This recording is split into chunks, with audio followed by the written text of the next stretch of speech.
اور عمر فاروق رضی اللہ تعالیٰ عنہ کا بڑا عبرتناک واقعہ ہے کہ ایک مرتبہ ان کے 2 بیٹے سیریا میں جہاد کے لیے بارڈر میں تھے، دشمنوں کا مقابلہ کر رہے تھے، مدینے کو واپس ہو رہے تھے تو جو ہے عراق پر کوفہ بصرہ جو عراق ہے وہاں سے گزر رہے تھے۔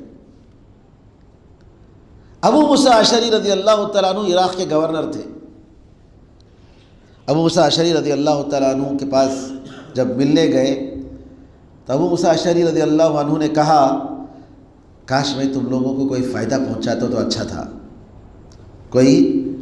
تم لوگوں کو کوئی فائدہ پہنچاتا تو کتنا اچھا ہوتا۔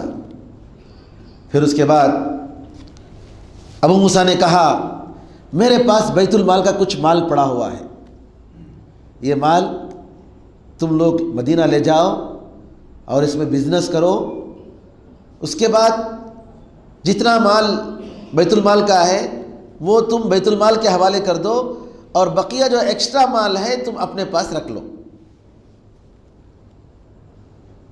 عمر فاروق رضی اللہ تعالیٰ عنہ کے پاس مال پہنچا۔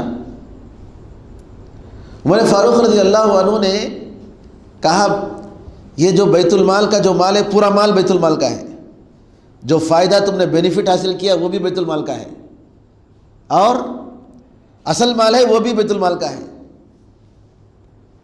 سارا مال بیت المال میں جمع کرو۔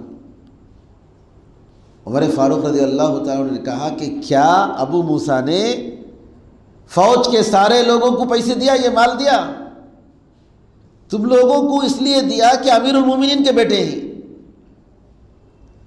امیر المومنین عمر کے بیٹے ہیں، اس وجہ سے تم دونوں کو مال دیا۔ اگر فوج کے سارے لوگوں کو دیے ہوتے تو ٹھیک تھا، لیکن خاص تم لوگوں کو دیا، سب مال جمع کرو۔ عبداللہ بن عمر رضی اللہ تعالیٰ عنہ بڑے ادب کے ساتھ خاموش بیٹھے تھے، بڑے بیٹے تھے اور کچھ نہیں کہہ رہے تھے۔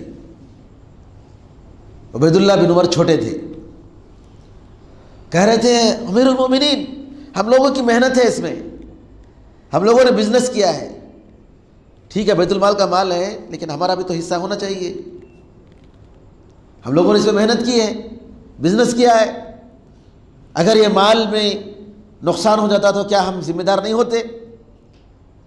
آرگیومنٹ کر رہے تھے۔ عبید اللہ بن عمر رضی اللہ عنہ، عبد الرحمن بن عوف رضی اللہ تعالیٰ عنہ بازو بیٹھے ہوئے تھے، انہوں نے کہا امیر المومنین ایک کام کیجئے، اصل مال تو بیت المال کو آئے گا، جو فائدہ ہوا، بینیفٹ جو ہوا، اس فائدے کو 2 تقسیم کیجئے، آدھا فائدہ ان لوگوں کو اور آدھا فائدہ بیت المال کو۔